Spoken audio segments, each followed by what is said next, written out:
यह सुनकर मैंने आंचल से कहा, मेरा दर्द मुझ तक रहने दे यार, मत छेड़ मेरे दर्द को। बहुत मुश्किल से खुद को बहुत स्ट्रोंग बनाया है, फिर से नाजुक ना बना। उसने कहा, बताओ, मुझे बहुत हुआ, अब मुझे जानना है। अब सब हल्की सी प्यारी वाली डांट मुझे उसकी अच्छी लगी। फिर मैंने उसे सब बताया। मैं रो रही थी क्योंकि मुझे मेरा बीता हुआ कल नज़र आ रहा था। लेकिन मेरी बात सुनकर आंचल भी रो पड़ी और बोली, आज अगर मैं गुस्से में कोई ऐसा कदम उठा लेती और मेरे साथ ऐसा होता तो ना जाने क्या होता, वही मुझे इस दर्द का सामना ना करना पड़ता। आंचल ने कहा, तुम बहुत स्ट्रोंग हो, सच में तुम्हारी जगह मैं होती तो पता नहीं क्या करती। थैंक यू सो मच इस दर्द से बचाने के लिए। तुम्हारी बातें सुनकर एक बात मैं समझ गई हूँ, अब गलती मेरी हो या मेरे बॉयफ्रेंड की, लेकिन मैं कभी भी हमारी लड़ाई को इतना नहीं होने दूंगी जितना ज़िंदगी भर मुझे रोना पड़े, पछताना पड़े। अब समझ में आया तुम ऐसे चुपचाप एक कोने में क्यों रहती हो, क्योंकि खुद तो चार दीवारों में तुमने क्यों बंद कर रखा है। एक बार निक्कू से बात करने की कोशिश तो करो, क्या पता तुम्हारी ज़िंदगी में फिर से सब कुछ ठीक हो जाए। जो तुम्हारे साथ अब हो रहा है उसे बुरा तो कुछ भी नहीं कहा, लेकिन एक बार कोशिश तो करके देखो। मैंने कहा, नहीं, मैं कोशिश नहीं कर सकती, क्योंकि मुझे पता है अब कुछ नहीं बदल सकता। अगर हम बदलना चाहें तब भी नहीं बदल सकते, क्योंकि हमारे साथ साथ हमारे परिवार वाले भी जुड़े थे जो अब दोबारा नहीं मिल सकते। आंचल, मुझे मेरे हाल पर छोड़ दो, मैं ठीक हूँ और जी रही हूँ। आंचल ने कहा, अकेले कब तक रहोगी? तुम्हारे घर वाले तुम्हारी शादी किसी और से तो करेंगे, तो वही कर लो, क्या पता तुम्हें मुस्कान फिर से मिल जाए। निक्कू को कभी नहीं भूल पाओगी, लेकिन ऐसे कब तक रहोगी? मैंने आंचल से कहा, मैं ज़िंदगी भर शादी नहीं करूँगी, मैं कभी किसी की नहीं हो सकती और ना ही मैं किसी की होना चाहती हूँ। मैंने अपना पति निक्कू को ही माना था और मानती हूँ, और उसके अलावा कभी किसी को नहीं मान सकती। मैं कभी भी उसके बिना नहीं रह सकती। आंचल ने कहा, तो क्या करोगी? ज़िंदगी बहुत लंबी है, कैसे ज़िंदगी काटोगी? मैंने कहा, पता नहीं क्या करूँगी, पर इतना पता है किसी और की कभी नहीं होंगी। जीने की वजह है या नहीं मुझे नहीं पता। आंचल ने कहा, जीने की वजह नहीं है, लेकिन जीने की वजह ढूंढ तो सकती हो। मैंने उसकी बात का कोई जवाब नहीं दिया तो आंचल भी चुप रही, बस इतना बोली, अकेले जीना बहुत मुश्किल होता है। बहुत समय हो गया मुझे नगरकोट में, मम्मी पापा ही रोज़ फ़ोन करके मेरा हालचाल पूछते थे, मैंने उन्हें कभी फ़ोन नहीं किया। बोलती यहाँ पर बहुत काम है। एक दिन कंपनी की तरफ से मेरी पूरी टीम एक अनाथ आश्रम में गई, जहाँ हमने बहुत सारे छोटे बड़े बच्चे देखे। मैंने वहाँ उनके कर्ता धर्ता से मिली, जो दो बहुत सुंदर छोटे मासूम से बच्चे थे। मैं उनसे प्रभावित हो रही थी। मैं बार बार उन्हीं दो बच्चों के पास जा रही थी। बहुत छोटे थे, मानो किसी ने जन्म देकर उनको अनाथ आश्रम छोड़ दिया था।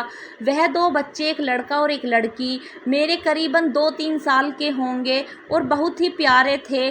उनसे अपनी नज़रें नहीं हटा पा रही थी। वो कोई और नहीं, मेरे बच्चे साक्षी और राजीव थे। मम्मा, वो बच्चे हम थे।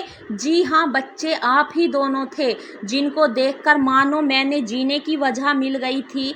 मैं घर आकर भी तुम दोनों के बारे में सोच रही थी। तभी मैंने सोचा, क्यों ना मैं तुम दोनों को अडॉप्ट कर लूं, जिससे मुझे जीने की वजह मिल जाएगी और तुम दोनों अपना अच्छा भविष्य पालोगे। यह मैंने सोच तो लिया था, लेकिन मैं इसके अलावा भी बहुत कुछ सोच रही थी कि लोग क्या कहेंगे, क्या करूँगी, घर वालों से क्या कहूँगी। तभी मेरे दिल ने एक आवाज़ आई कि परवाह मत कर, माँ बाप को समझा लेना, शायद समझ जाएं। इन दो मासूमों के बारे में सोच, जिनको देखकर तू खुद को रोक नहीं पा रही, तो तेरे अंदर छुपी हुई ममता बाहर आ रही है। तू इन दोनों को एक अच्छी ज़िंदगी दे सकती है। मुझे जीने की वजह मिल गई थी तुम दोनों में, और बस जल्दी से जल्दी तुम दोनों को अडॉप्ट करना चाहती थी। तुम दोनों को अडॉप्ट करने के बाद मैंने आंचल को बताई तो आंचल बोली, यह तुमने सोच समझ कर तो फैसला लिया है ना? तुम एक बहुत बड़ी जिम्मेदारी उठाने की बात कर रही हो, इसके लिए तुम तैयार हो? मैंने उससे कहा, मैं पूरी तरह से तैयार हूँ, पर अब मेरे लिए परेशानी थी अपने मम्मी पापा से बात करना। मैं जानती थी उनको जब यह पता चलेगा तो वह साफ इनकार कर देंगे और मेरी शादी की ओर ज़्यादा जल्दी करेंगे, जो कि मैं नहीं चाहती थी। इसलिए मैंने आंचल के साथ मिलकर तुम दोनों को पहले अडॉप्ट करने का फैसला लिया, उसके बाद घर वालों को बताने का। तुम दोनों को मैंने अडॉप्ट कर लिया था और मैं खुशी थी। मुझे तुम दोनों के रूप में जीने की वजह मिल गई थी। हर लड़की माँ बनना चाहती है, मैं भी चाहती थी, और तुम दोनों से मेरा यह सपना भी पूरा हो गया था। समझ नहीं आ रहा था घर वालों को कैसे बताऊं। एक हफ्ते बाद मैं तुम दोनों को लेकर सीधा अपने मम्मी पापा के पास पहुंच गई। मुझे देख वो बहुत खुश हुए, लेकिन जब उनका ध्यान तुम दोनों पर गया तो उनके सवाल शुरू हो गए। ये बच्चे किसके हैं, कौन हैं, तुम्हारे साथ क्यों हैं? मैंने उनको सब बताया कि मेरे जीने की वजह हैं, मेरे बच्चे हैं जिनको मैंने अडॉप्ट किया है। बस इतना सुनते ही मम्मी पापा चिल्लाने लगे, गुस्सा करने लगे। यह क्या पागलपंती है? क्या तुम्हें यह सब चीज़ें मजाक लग रही हैं? जो इतना बड़ा फैसला तुमने फिर से हमसे बिना पूछे लिया, बिना यह सोचे कि इस फैसले का अंजाम क्या होगा, और ना जाने क्या क्या बोलने लगेंगे। मैंने कहा, यह कोई पागलपंती नहीं है, बल्कि मैंने बहुत सोच समझकर यह फैसला लिया है।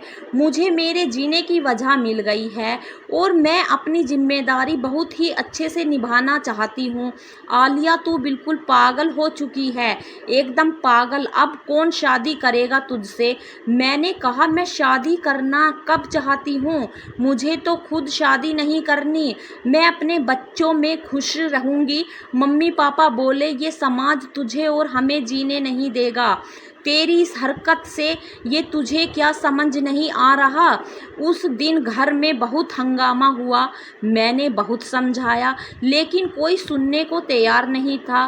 कुछ समझ नहीं आ रहा था, पर कहते हैं ना, बच्चों के सामने हमेशा माँ बाप झुक ही जाते हैं। और उस दिन मेरे सामने मेरे माँ बाप झुक गए थे। उन्होंने बोला, ठीक है, अगर तेरे जीने की वजह ये बच्चे हैं तो ठीक है, पर ये समाज तुझे जीने नहीं देगा। यह हम अच्छे से जानते हैं। हमें नहीं समझ आ रहा हम तुझे क्या बोले, क्या आशीर्वाद दें। तू तो ऐसी दल में है जिससे ना हम तुझे बाहर निकाल पा रहे हैं और ना तुझे घुसते देख पा रहे हैं। उस दिन मेरे माँ बाप बहुत बेबस थे, लेकिन मैं क्या करती। मैंने कहा, मैं फिर से राजकोट चली जाऊंगी और अब मैं वहाँ ही रहूँगी, बच्चों की परवरिश वहीं करूँगी। मम्मी पापा बोले, ठीक है, जो तुझे ठीक लगता है वह कर। अब हम तुझे कुछ कहने के लायक नहीं रहे हैं। हमें तो खुद नहीं समझ आ रहा कि हम समाज में कैसे रहेंगे। अब मेरे लिए और मेरे घर वालों के लिए तरह तरह की बातें बनने लगी थी। अब समाज में वह कहते हैं ना, दर्द का साथी कोई नहीं होता, लेकिन जरा सा सुख कोई हो जाए तो सब आ जाते हैं उसे रुलाने के लिए। बस ऐसा ही कुछ हो रहा था। लोगों ने मेरे लिए गलत बातें बोलना शुरू कर दिया था। लोगों को अडॉप्ट का मतलब शायद पता ही नहीं था। उन लोगों ने मुझ पर उंगलियां उठाना शुरू कर दिया था कि ना जाने किसका पाप है जिसे अब पाल रही है, ना जाने कहाँ से लाई है, पता नहीं कहाँ मुंह काला करा के आई है। ना जाने कुछ कुछ बोल रहे थे, मैं सब की सुन रही थी। लेकिन मुझे एक बात बहुत अच्छे से पता थी कि मुझे मेरे बच्चों को अच्छे से परवरिश करनी है, उन्हें अच्छी शिक्षा देनी है, उन्हें समाज के घटिया लोगों से दूर रखना है। कुछ घटिया सोच से दूर रखना है जो किसी को समझ नहीं सकते। मैं अपने साथ अपने माँ बाप को भी राजकोट ले आई थी क्योंकि वह अब वहाँ रहने के लिए बहुत मुश्किल हो रहा था। मैं रात दिन रोती थी लेकिन अपने आंसू में किसी को भी नहीं दिखाती थी और मैं आज भी नहीं दिखाती हूँ। मैं जब लोगों को देखती हूँ, उनकी बातें सुनती हूँ तो मैं बहुत परेशान हो जाती हूँ, लेकिन जब तुम दोनों को देखती हूँ तो दिल में सुकून मिलता है। तुम दोनों को देखकर मेरे होठों पर मुस्कान होती है। जो निक्कू को देखकर मैं क्या करती थी, अब मेरे लिए तुम दोनों ही सब कुछ हो, मेरे जीने की वजह हो। मेरी खुशी, मेरा दुख, मेरी हर चीज़ तुमसे है। यह थी मेरी कहानी। मम्मा, हम आपको छोड़कर आपसे दूर कभी नहीं जाएंगे। हम आपसे वादा करते हैं और समाज के घटिया लोगों और उनकी सोच से हम कभी। तो आज की कहानी यहीं पर ख़त्म होती है दोस्तों।